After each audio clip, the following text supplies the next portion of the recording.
Има една информация, която тече, когато за някой е важна, за други не толкова, на различни нива на осъзнаване, осъзнатост, живеем, разбираме живота, така че просто задайте свободно въпроси, затова съм тук.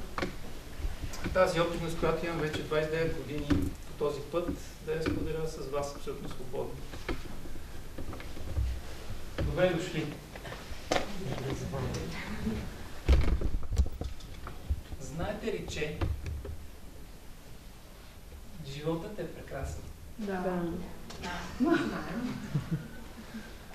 И това не го казва един човек, който сега в момента добре си живее, има си заплата, работа и така нататък, всичко е наред. Това казва човек, който преди време се наложи да постои малко на легло 6 месеца и дори тогава мисли, че животът е прекрасен.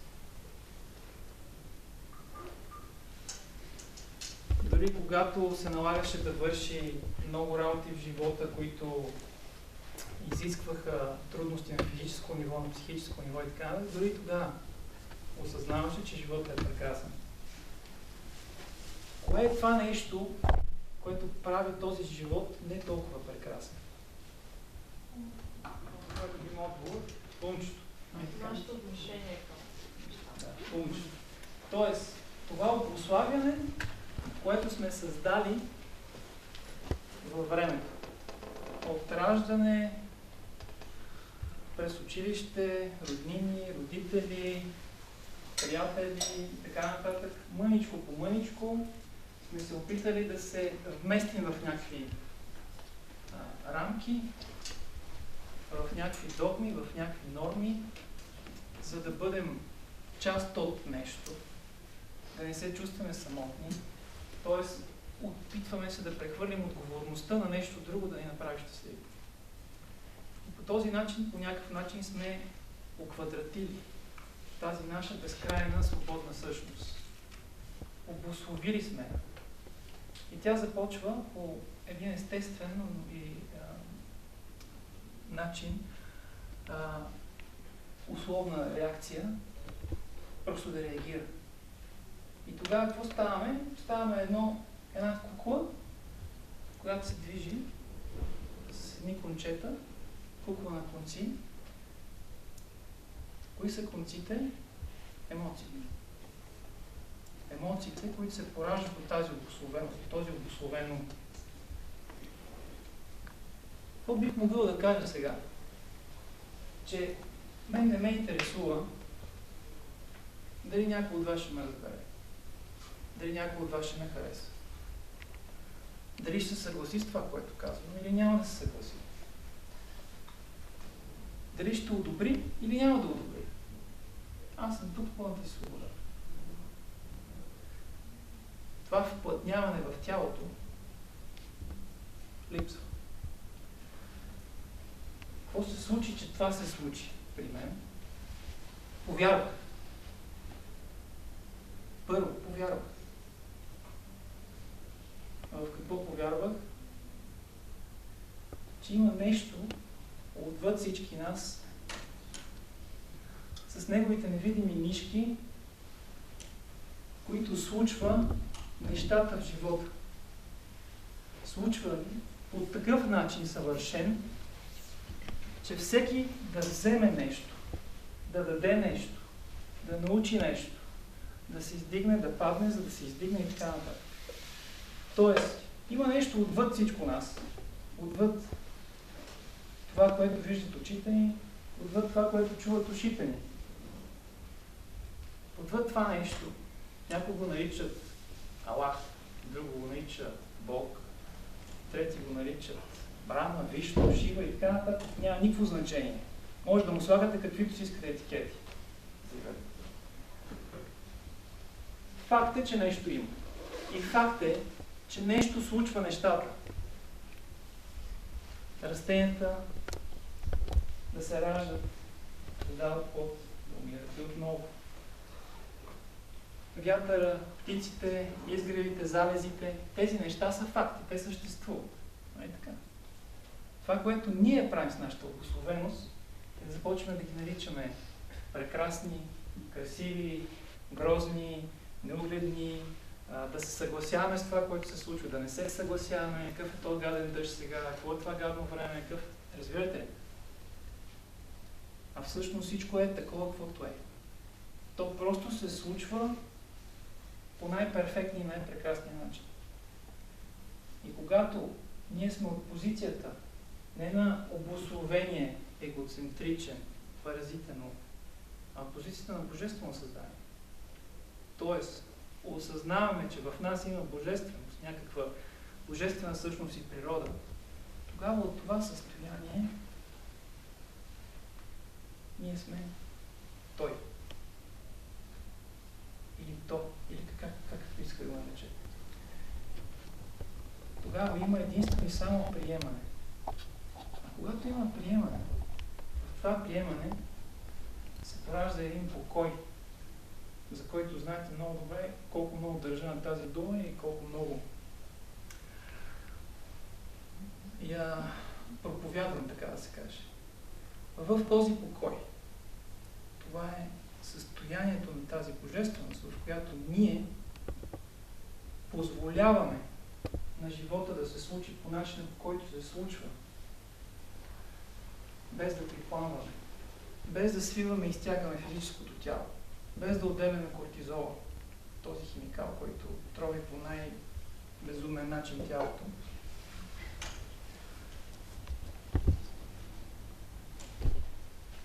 И така, все по-дълбоко и все по-дълбоко започваме да правим връзката и да излъчваме това поле, което би трябвало да излъчим и заради което сме дошли на тази земя. Тоест, нас ни е дадено едно предизвикателство. Някой ни е пуснал ето тук, в тези скафандри, тези автомобили, които ние управляваме.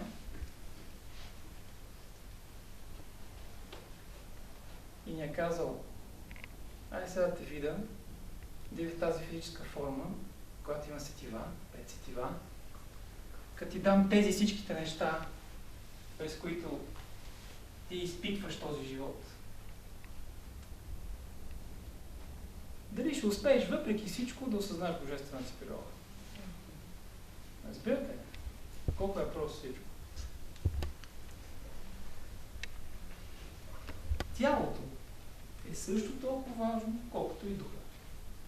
Тоест, това, което виждаме тук, е отражение на това там.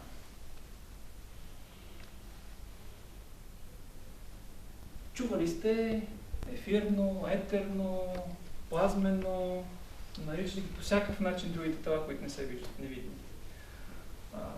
Аура, те готови други названия. Били 12, били 15, били 22. За кое има значение това? Само за умчето. За мен единственото значение е да осъзнавам божествената си природа, да се свържа с нея и да я живея. Тоест, мога да променя това, което физически мога да направя и да го променя. Всичко останало, което не мога да променя, не зависи от мен. Приемам. И когато живея в тази гледна точка, по този начин, тогава започвам да излъчвам. И това, което излъчва човек, е това, което лекува и това, което променя. Полето. Не приказките, не насоките, не, мамо, не дей това да ядеш, тати, не дей това да правиш, то е вредно и така нататък. Примера и това, което излъчваме. Разбирате?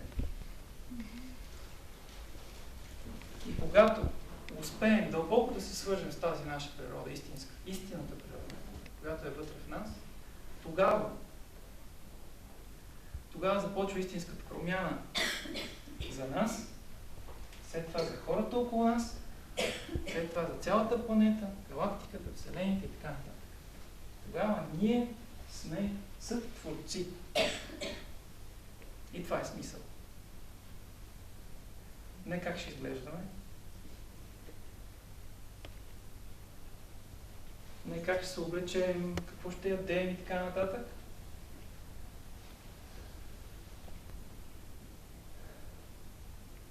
какво излъчваме. И тази концепция сложих в този първи принцип – менталност. Както знаете, така. Случи се нещо някога в моето семейство, наложи се да приложа цялото това знание и събрах нещата на бързичко в едно и ги разделих в няколко основни неща – менталност, дишане и релаксация, движение, хранене и сън. Съня последствие го добавих, защото видях, че хората малко го неглижират. Дишането и релаксацията бяха отделни точки, но в последствие забелязах, че самото дишане е релаксация. И когато всичките тези неща се приложат по правилния начин, казвам правилния начин, защото тази методология или нещо, тя не е нищо ново, нищо различно от това, което говорят религиите, философите и така нататък, аз просто ги събрах. Систематизирах, приложих, подадох на хората и видях, че при всеки човек работи. Без значение. Възраст, пол, географско положение, религиозна принадлежност или каквото и да било. Но това, което открих, за съжаление, ако мога умчето да го включа за мъничко, е, че първата точка и първият принцип, менталността, е от най-важните. Загубих приятел преди известно време, който, как да кажа, беше ми спестявал някои неща. Случиха му се разни изпитания сериозни и подаде, влезе в сериозни емоционални състояния. Те бяха доста сериозни изпитания, там майка му, баща му, смъртта на баща му, така нататък. При това вървехме прекрасно, чудесно, но този паразит на емоционален ум наистина показва, че е много силен и много товари съсипва тялото. А това тяло ни е нужно, за да успеем да излезем отвъд, да минем отвъд него, отвъд идеята за тяло.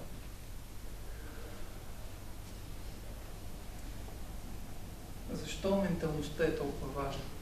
Какво се случва? Не всеки. Чували сте емоциите, така, онака, нали, положителни, отрицателни, привет.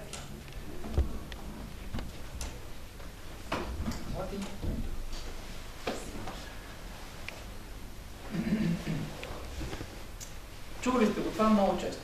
Емоциите влияят. Защо влияят и как влияят? Много просто ще го обяснявам веднага.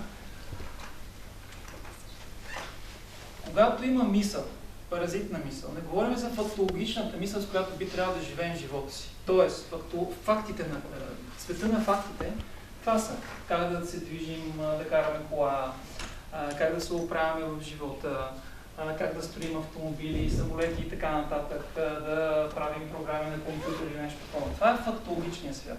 Той е нужен на това тяло, чрез този фактологичен свят, да се движи в живота и да го живее. В момента, в който този компютър стане любим компютър или колата стане любимата кола, има вече обвързване, привързване, отношение, емоция към нея, тогава вече това, което се случва на физическо ниво, са няколко неща. Едно от нещата е, стяга се и се свива сфинктер. Външна част на анус.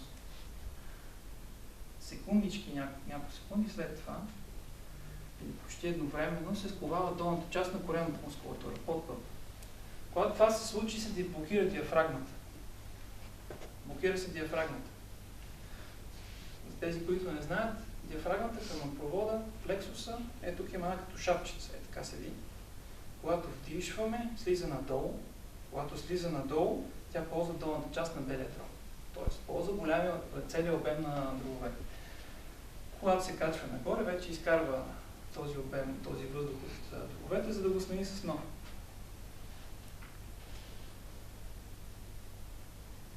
Какво се случва, като се родим? раждаме се и започваме да наблюдаваме, защото не разбираме езика. Виждаме реакциите. Мама, тати, баба, тябе и така нататък. И спрямо тези реакции чуваме какво се случва, виждаме реакция. Чуваме какво се случва, почваме да обуславяме. Обуславяме. И вече още от малки знаем как да реагираме. И започваме от много ранна възраст да проявяваме емоция. Благодарение на това, което виждаме, което чуваме, последствието, което разбираме. И тази емоция започва да блокира долу тази зона, блокира диафрагмата, блокира и в един момент дишането става плитко, гръдно, само с една част, средна част, белия дроб, всичко останало патология. Но тялото е толкова могъщо и силно, че то продължава да живее, продължава да се боли и така нататък. И с времето започва да намалява имунитета. Нормално, имунната система. Когато нещо навлезе, трудно се справи и така нататък. Прибягваме, нали, който вярва в научната медицина, прибягат към някакви медикаменти, които блокират причината, но следствието на причината си остава. Другото нещо, което се случва при тези паразитни емоции, освен това свиване, изковаване и блокаж на белия дроб, е отделяне на няколко вида адреналин, значение едната, кортизол основния, бъбречната задава в кръвната система. Силен токсин за тялото. Кога става токсин? Идеята на емоцията е, че тя казва на биохимичната система, има някакъв проблем, има някаква опасност за тялото, за да спасим живота. Вкарваме адреналин, за да може тялото да се спаси. Дали е някакво препятствие, някакво животно и така нататък. Тогава сте чували, че човек е възможно да направи невероятни неща в такива ситуации. Майка дига кола и така нататък. Това са невероятни неща. Но то е само временно. Тогава дишането се очистява и адреналина се използва. Една част от него, другия част, която останала, се изгаря, така да се каже. Изгаря. Кислорода успява да балансира и да освободи. Какво се случва в ежедневието? Гледаме телевизия, емоционализираме, има отношение към това, което виждаме, новини и така нататък. И се получава точно това. Постоянно свиване, сковаване, плитко дишане и отделяне на адреналин. Значи не си представяте. Постоянно в кръвопотока има някакъв вид кортизол, който е хормон, който нарушава, прави хормонален дисбаланс и съответно се получават всички останали неща след това. При тези най-нашумели на времето, той е факт, първи или втори сме вече в Европа, ракови заболявания, това е определена зона в тялото. Когато емоционалността е в една единствена насока, дълъг период от време, месеци наред, свява, стяга тази зона, определената зона, където и да било. Мозък, бъбреци, глава, анус и така нататък. Обезкислородява и в един момент тялото, за да не колабира и да не умре веднага, то обръща и клетката започва да се изражда и става ракова. Това е нормално. Не във всеки един момент, навсякъде ни окислородено на тялото, не живеем над 1500 метра надморска височина, не се движим по 4-5 часа на ден активно. Нормално е, въздуха застоява и така. Във всеки един от нас има ракови клетки, тъй наречени тези туморни марки, които знаете навсякъде в болниците, където ги засичат, така да се каже. Тези ракови клетки са нужни на тялото да остане живо. Като идеята е да се мине този стрес и след това да се освободи, за да може да настъпи обратния процес и всичко, което е дефектирало, да бъде изведено през отделителната система. Има различни методи. Обаче, човек продължава и оставя един страх и този кортизол той постоянно се отделя. Затова казвам, тази методика работи и не работи. Да, работи, когато се приложи по правилния начин, когато наистина се стигне до този покой, и не работи, когато се прилага като фитнес. Като нещо, което просто трябва да се случи, трябва да се направи. Тока ми е казал, сега ще дишам, ще надувам, ще такова. Боли ме тук, боли ме там. Да, болите тук, болите там, защото не си чул основното нещо.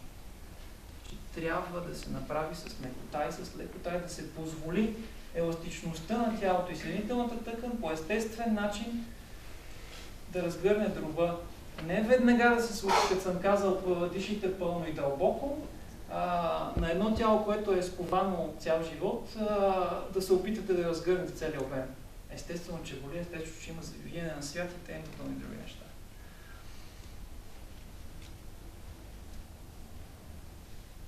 Та, емоцията. Тази паразитната. Съответно има една ответна реакция. Какво да стане сега, както ви казаха, някакъв студен труп или нещо такова, без емоции и така нататък. Да, ако можете да изразявате емоция, която да не блокира сфинктъра и долна част на пояска и да си дишате пълно диафрагмено и да не отделяте кортизол, тогава бъдете емоционални колкото си искате. Но факт е обратния. Че това нещо не е точно така. Всяка една емоция отделя кортизол, всеки съответно хормонален дисбаланс е на лице. Тази вяра, за която ви казах в началото, ако я има, или си я събудите последствие, след като нещо се е случило в живота, тя е нещо, което основно би могло да преобърне ситуацията. И от нелечима да стане абсолютно спокойно, свободно, възстановима и лечима. И тук вече е пътя на война. Тук е пътя на война. Тук един воен иска да пита нещо. Да, питай. Аз не искам да прекъсвам света. Всяка една емоция е положителна, отрицателна, защото Да, всяка... благодаря. Точно така. Да. Обърнете внимание. Когато сме в разстояние на присъствие на осъзнатост, ще разберем, че когато изразяваме някакво неизмерно щастие, седнали сме с приятели, играем на карти и се забавляваме и се радваме и сме щастливи и така нататък. И след половин час усещаме се, че сме абсолютен леш от тази... нали разбирате? И тази положителна емоция, която е отново някакъв вид паразитизъм, също пречи. Когато почувства всеки един от вас този покой, за който говоря, тогава ще разберете какво е истинската емоция. Това другото не е емоция. Въобще не е емоция. Разберете ли? Това е едно състояние на ума, която симулира, че е правилното нещо, че сме на правилния път. Това състояние, в което приемаш живота, в което приемаш хората и ги обичаш безразделно, без значение такива какви са в дадения момент. Защото ти знаеш и там, това е просто един паразитен ум. Този човек с неговата същност е съвършена, тя е божествена. Но просто той не е наясно с това нещо, защото е отклонил вниманието от същността и се е вплътнил. Той си е казал, аз съм това име, аз съм това тяло, аз съм този пол, тази националност, тази традиция. Разбирате ли? Тази религия и от тук насетно всичко, което е различно от моето, е в агресия срещу мен. И съм във война с него.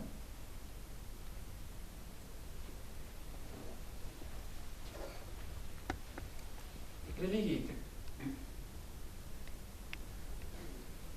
Хората си мислят, че са духовни, а всъщност е религиозни.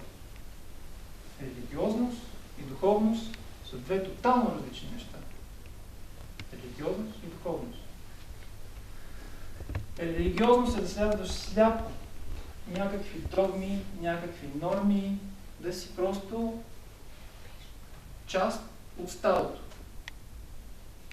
Тоест отново си вплътнен в идеята за порочност, святост и така нататък. Що за религия е това, или за учение, ако мога да нарека, което да поставя жената на най-ниско ниво? Всички религии жената си. Будизма малко по-различно, но дори в православието, знаете много добре, жената е порочна. Каквото и да прави, както и да го прави, тя си е такава. Не може да прави свещено действие и така нататък.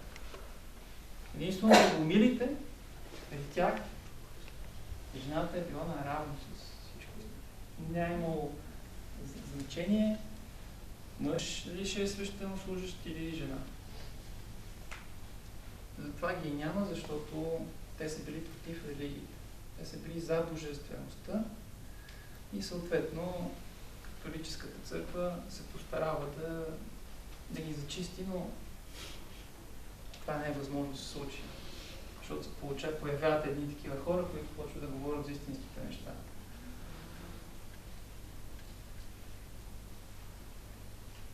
Казахме, че това нещо, тук, което виждаме в плътненото, е израз на това, което е невидимо. Тук, в ефира, всички мисли, емоции, чувства и така нататък се отразяват и се вплътняват в тялото. Тялото е това, което говори. Това, което говори, постоянно ни говори. То ни казва. Може първо да се погледнем в огледало, да видим извън костната структура, сме или сме под нея. След това, сутрин език показва кожата. Когато отидем в тоалет при дефекация, има ли миризма? Има. Щом има миризма, храносмилателният тракт не работи правилно, храната не е постъпила правилно или не е правилната храна. Разбирате ли? Имаме си перфектния уред, който постоянно ни казва. Не е нужно да ходим на ямерета и така нататък. Тялото ни казва постоянно. Първо, чрез тези си знаци. Второ, ако искаме да видим дали нещо е в патология или нещо би се появило в някакъв момент в бъдеще, отидем до 3-дневен воден пост. Само на водичка и то се обажда вече болката. Където се обади болка, там има вероятност в последствие да се работи някаква патология. Тоест, отново има нещо, което ни говори. Само, че не го виждаме. Не го обръщаме внимание. Защо? Защото се налага да преборим вкусовите качества. Вкуса, той е основният, как да го кажа, фактор, който по някакъв начин залита в едната или в другата посока. Дори аз се наблюдавам.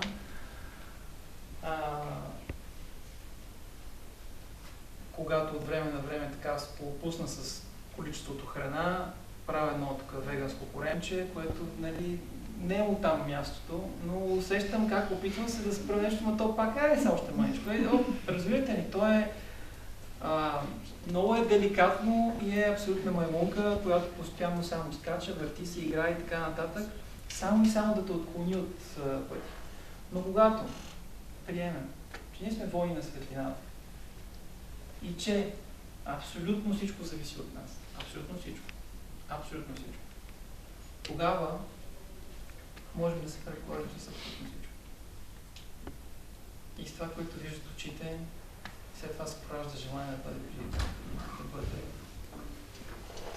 привет, да бъде притежавано. Това, което чуват ушите, това, което усеща устата и така нататък, така нататък.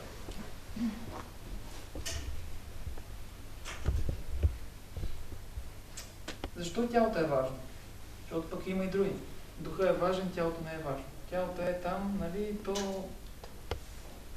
Важно е ти, знам ли аз, да вярваш в нещо, да се обличаш по някакъв определен начин, с тогите, с нещата и така нататък, да слагаш точки и се правиш, че си монах или нещо такова, няма значение.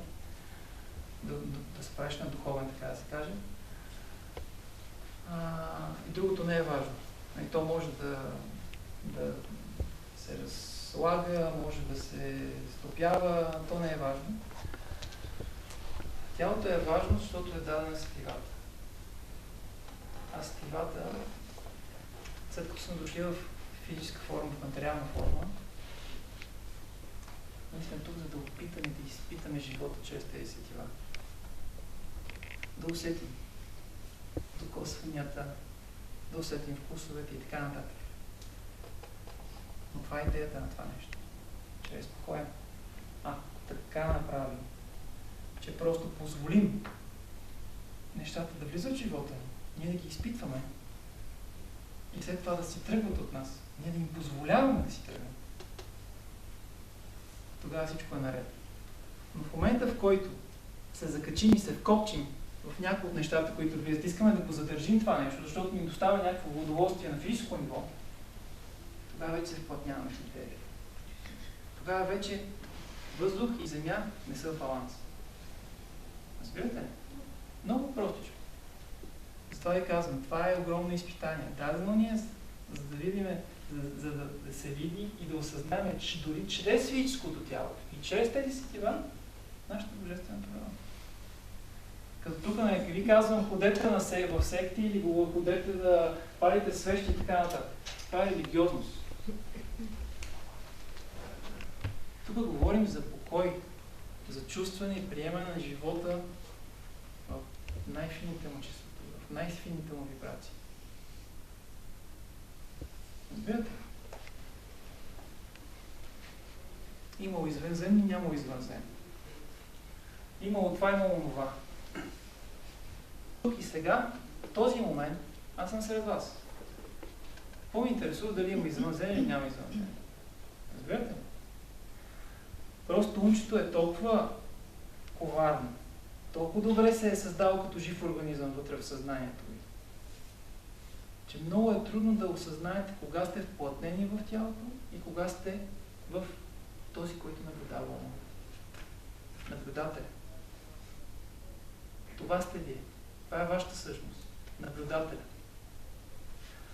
Наблягам и говоря толкова много за тази менталност, защото ви казах, тя е най-важна. Казва се най-важна.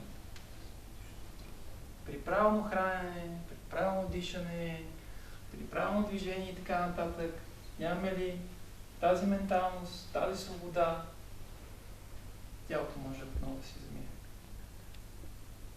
Странно е, но е факт.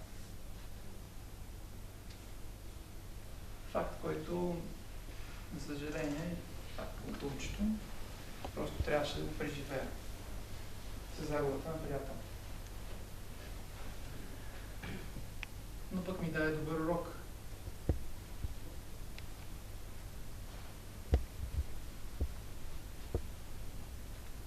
Въздух и земя в баланс. Какво значи? Когато се вплътним и завъртим нишката и почнат филмите да въртат, емоциите се отпуснат, свива се, блокира се свинтера, блокира се коремното слоя, блокира се диафрагмата, блокира се дишането и какво правим? Тук долу. Чакайте.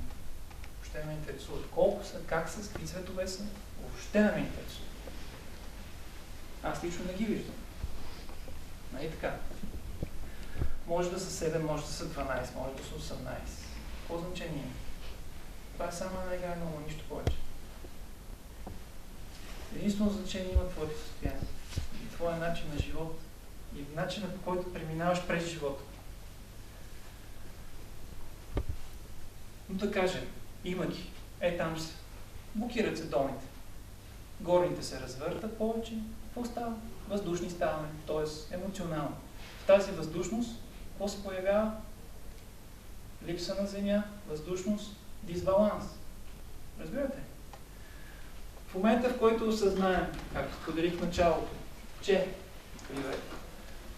всичко в този живот под някаква форма се случва по най-правилния начин, да ни даде някакъв урок, да ни извиси, да ни направи по-силни, по-осъзнати, по-присъстващи и така нататък.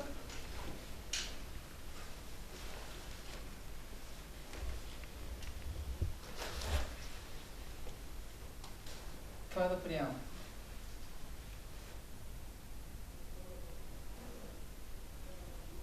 когато наистина приемем тези неща, освобождаването на сфинктера, заземяването, въздуха и се получава един баланс. Затова, как да ви кажа, винаги съм мислял кое какво причинява, кое какво блокира и как си взаимодействат едно с друго. Затова това, което ви говоря, някога е било четено само, но след това е било приложено върху мен. Аз съм го живял това нещо дълъг период от време, след това съм го приложил върху мои близки, върху мои приятели. Тоест това, което говоря, е опитност. И тази опитност аз заставам твърдо зад нея. Тоест нося пълна отговорност за думите, които казвам в момента.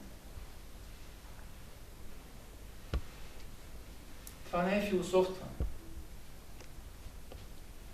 Писане от философия. Научно. На мен не ми е след това. Нека да има колко ще е.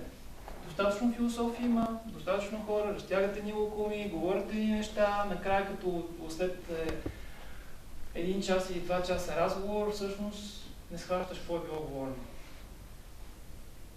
Идеята е да ви дам принципите, логическата последователност, кое, как въздейства, защо въздейства, как въздейства.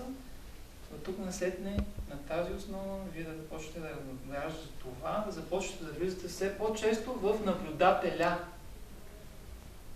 Не в Милен,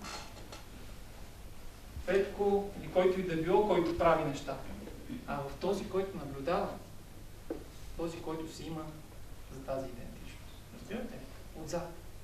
Винаги, когато има емоционалност, винаги, когато има мисли, има нещо, което вижда тия мисли. Това сме ние. Точно това. И когато говоря и обяснявам за уединение, усамотение и така нататък, наистина мисля и казвам, че е нужно човек да намира тези половин час време всеки ден за себе си, да прави връзка с истинската си природа. Защото само когато седнеш и се уединиш и отсамотиш някъде, без да правиш нищо, просто седиш и присъстваш. Вниманието е навсякъде. Не е в конкретно нещо. То е навътре и навън. Тоест абсолютно всякъде. Абсолютно всякъде. Няма идеята за очертанията на тялото, няма идеята за пола, няма идеята за името. Навсякъде.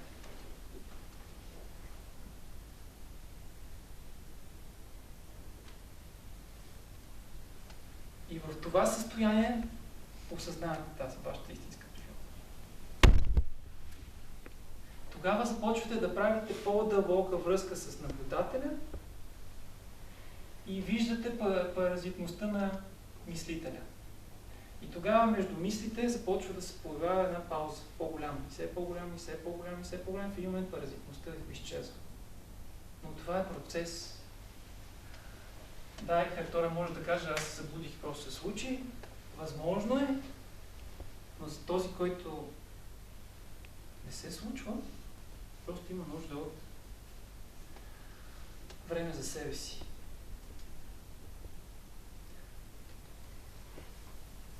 Винаги можем да се оправдаем, няма време и така нататък, но повярвайте ми, винаги имаме време. Абсолютно винаги имаме време. Аз това, което правя и което така ми помага е, опитвам се 24/7 да работя. 24/7 значи 24 часа, 7 дена на седмицата да съм в активна медитация. В активно осъзнаване, приемане, оставане да се случват нещата такива, каквито са, променям това, което зависи и мога. Истинно и само всичко останало просто го позволявам да се случва.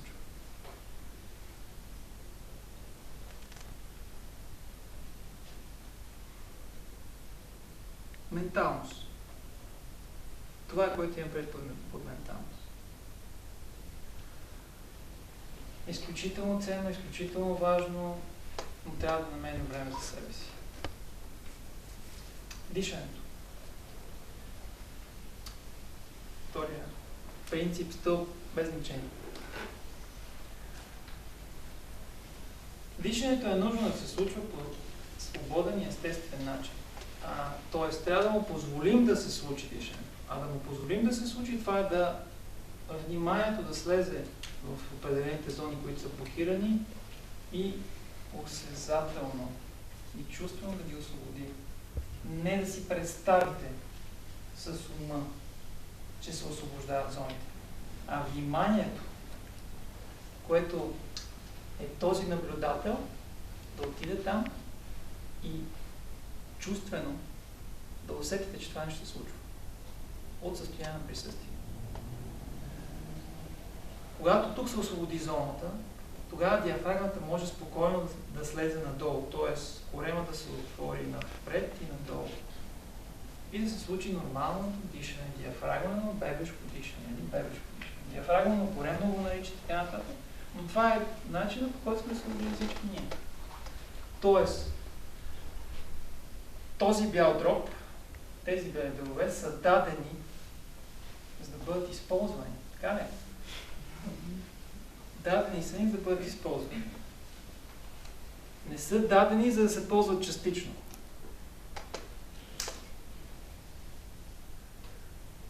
Чули сте за ендогенно дишане и така, и тези Мотейко методи и така нататък. Има ефект от тях, но те се прилагат само за определен кратък период от време, чрез когато самия човек седне да практикува. Принципно идеята е, когато правим нещо, това нещо да остане в живота. Разбирате ли? Тоест, ако успеем да се научим да освобождаваме сфинктера и корема, тогава дишането да стане диафрагмално дълбоко, да ползваме целият дроб, това нещо да се случи, в началото ще бъде волево от нас, чрез практика, но в последствие, след месец, два, три, да стане инстинктивно, по естествен начин. Разбирате ли? Тоест правим нещо, ползваме някакъв вид практика, която остава в живота. Не, сега ще правя дървото на живота. Енергия, нали? После забравя за дървото на живота, вече съм получил енергията и така. Или каквото и да било друго като практика, без значение каква е тя. Правете нещата по такъв начин, че след това те да остават в живота. От сутрин до вечер. Дишането в началото ще се случва трудно. Съединителната тъкан е твърда, скована е, не може добре да освободи гръдния кош, защото просто години наред, зависимост от храненето, зависимост от емоционалността и така нататък, тя е сковавала, изсвилва, изтягала и не е имало добро, хубаво отдишване, нормално, чисто дълго. Разбирате? Затова просто е важно. Единственото важно е да се отпуснете, да си седнете във вашето местенце на уединение в самотение, да се освободи сфинктер, да се освободи корема, да се освободят раменете надолу, да седнете удобно. Може и легнал. Опитвам сега всички въпроси, които са ми задавани, да ги обхвана. Може и легнал в началото само. Докато не започнете да отпускате и да освобождавате долната част. В момента, в който започне, защото легнал, много бързо се отпускате, много бързо и заспивате. В момента, в който заспите, от тук насетне вече да, има изцелителни процеси и тогава да, помага също, но идеята е да минем малко на по-висок план. Затова в началото може, месец, два, вие ще се усетите и след това се минава на седнало положение. В седналото положение вече има свещено действие, т.е. има насочено, целенасочено действие и внимание в определен акт. А то е да си върнем естествения начин на дишане. Отпускаме се, сядаме, освобождаваме и започваме леко и нежно, винаги корема, долната част. Тя като се отвори, слиза надолу диафрагмата, тя изтегля въздух. Заедно с корема тръгват и гърдите. Не е като бутала. Тап. Разбирате? А както тръгвайки корема, едновременно малко след него тръгват и гърдите, корема свършва неговото разгръщане и след това гърдите го достигат, го допълват. След това отново и при вдишване, отново движещата е коремната, долната част. Корема вдишва, изтегля, после гърдите го настигат, после корема отново прибира и гърдите го прибират. Нали разбирате? Вижте, вкарали сме въздух отдолу и след това горе, т.е. долната част и след това нагоре. И след това е логично, ако затворим отгоре, къде ще изкараме долния въздух? Няма къде. Значи логично е да се изкара първо отдолу и след това горе. Тази техника е много силно заземяваща. Когато сме в някаква емоционалност, имаме някаква тревожност, която, как да го кажа, така се обуслови ума в времето, че много бързо при всяка една мисъл, която влиза в главата, отделя кортизол. И при това отделяне на кортизол веднага се получават едни реакции в тялото. Сърцебиене, световъртеж, задух, изтръпване на пръсти, липса на сила и така нататък. Знаете ли тези ситуации си състояния, нали? Това са те наречените панически атаки, тревожни разстройства и така нататък. И хората си мислят, че всеки момент нещо се случи, сърцето ще гръмне и ще умрат и така нататък, а всъщност години наред не умират. Нали? 7-8 години всеки случаи съм виждал. Което какво значи? Че това много от тук, паразитността. И ако тук успеем да балансираме чрез тази вяра, че всичко е правилно, тогава ще успее да се отпусне и тялото. И тогава ще успеем много добре да сработим това дишане. Дишането отдава, защото когато не успеем да достигнем тази вяра на тази божественост, една частица от нещо велико, и че самите ние сме нещо прекрасно, дишането ще помогне. То ще заземи, ще установи, ще зареди, ще освободи тороидалното поле, което е безкрайен енергиен потенциал. Не сме батериоотвод и планета, която се разрежда и ние трябва да я зареждаме или нещо такова. Ние просто блокираме този потенциал, блокираме тази божественост, защото това, което ни се казва е: не можеш да постигнеш просветление в един живот, не можеш да направиш това, не можеш да направиш това, не можеш да го направиш сам, имаш нужда от някой да те води, имаш нужда от някой да се клониш и така нататък. Всичко това е паразитизъм, всичко това е да ти вземат от силата. И всичко това е правилно. Абсолютно правилно е. Всички тия псевдогуровци или добри гуровци или каквото и да било, са правилните хора. Това, което аз правих, аз ходех, взимах си и си тръгвах. Нито ми е бил високо, нито ми е бил ниско. Така сме били. Никога не съм поставил някой на пиедестал, нито пък съм го свалял под този пиедестал.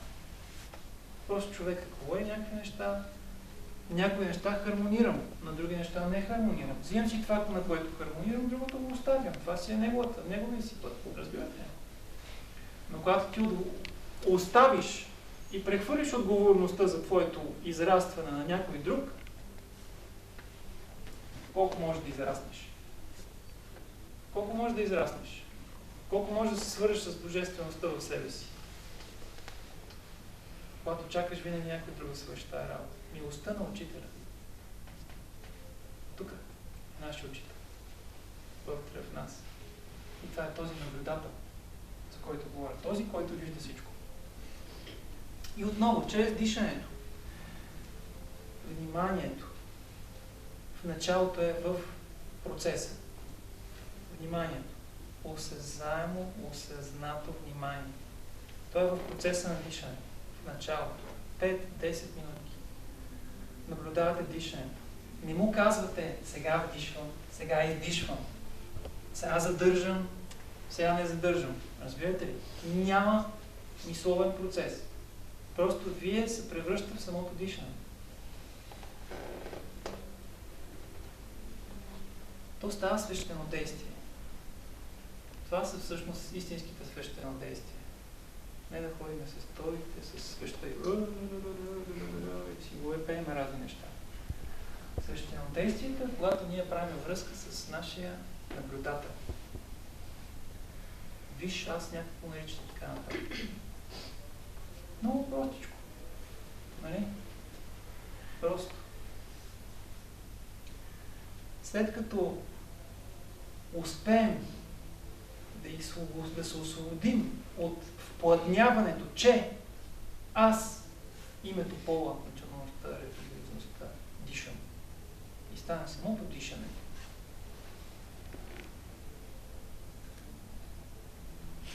когато успеем да минем отвъд това, тогава вниманието се разтваря във всичко. Хем вижда и усеща дишането, хем чува звуците, външните,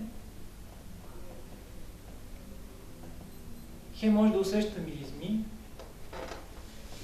но не реагира на нищо по никакъв начин. Не казва, това е птичка, сега минава кола, тук ми е мекло, на диван съм седнал, разбирате ли? Не се определя.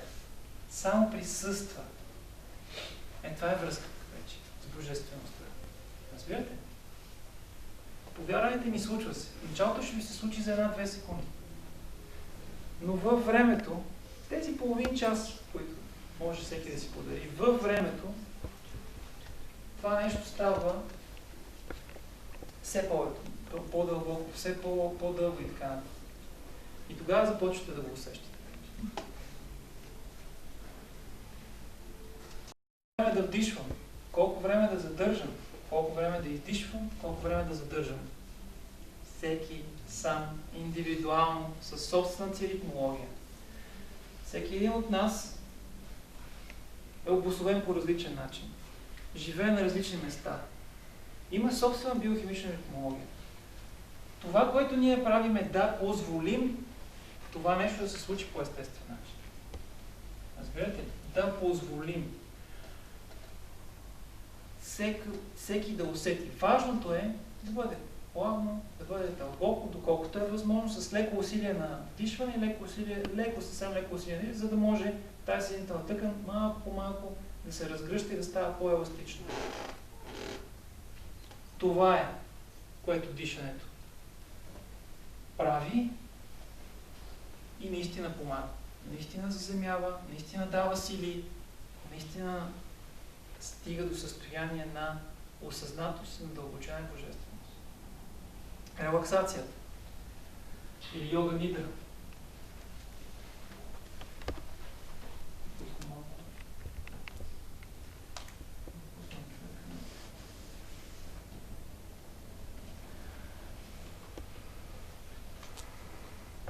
В повечето случаи тази релаксация се разбира по определен начин, по този начин.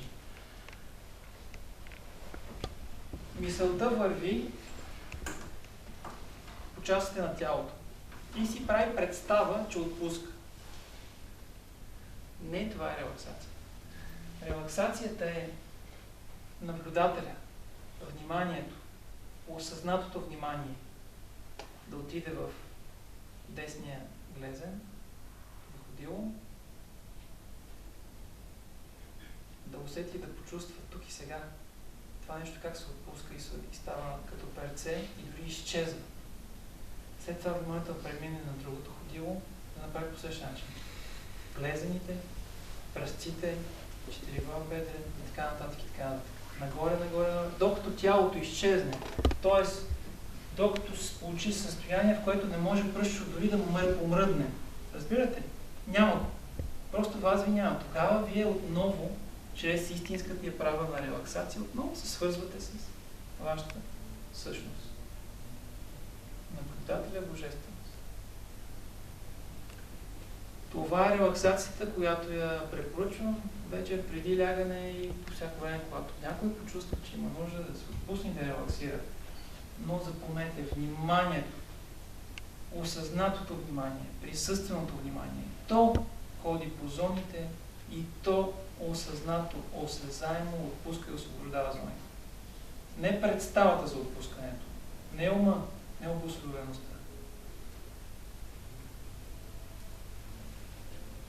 Движението. Както виждате, дишане – свещено действие, ментално свещено действие, релаксация отново като свещено действие. Движенията отново, без значение какво ще изберем.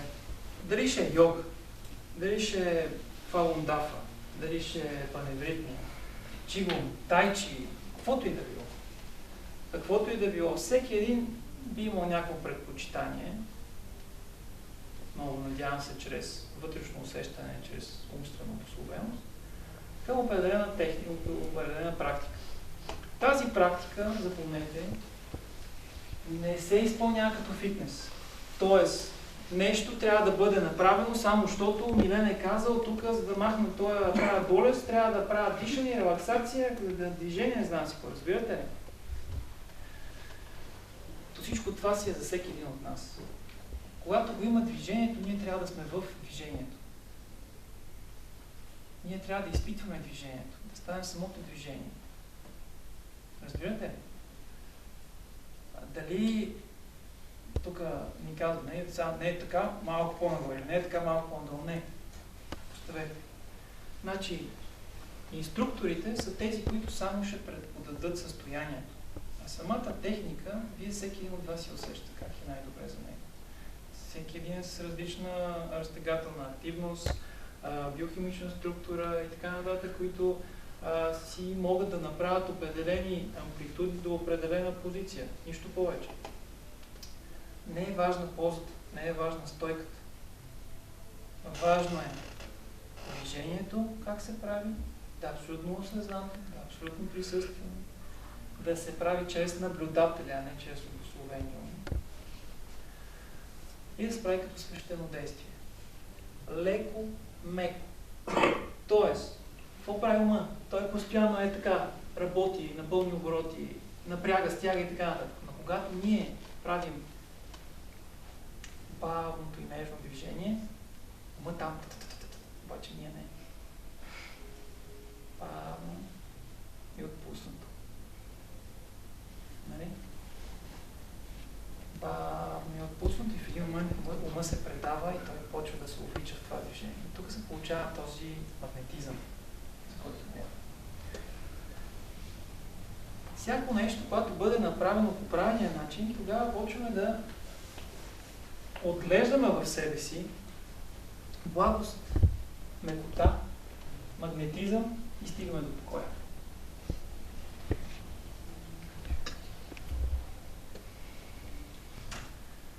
Но тези неща не трябва да са фитнес. Това, което правят повечето хора. Какво сме сега? Сега понеделник трябва, какво беше едното, трябва да правя това, след това, след това, след това, така нататък. И това накрая. Разбирате? Махнете шаблоните. Махнете рамките. Вътрешно усещане и чувстване. Кое е най-правилното за вас? И тогава ще започнете вече да живеете по истински начин живота. Пълно, осъзнато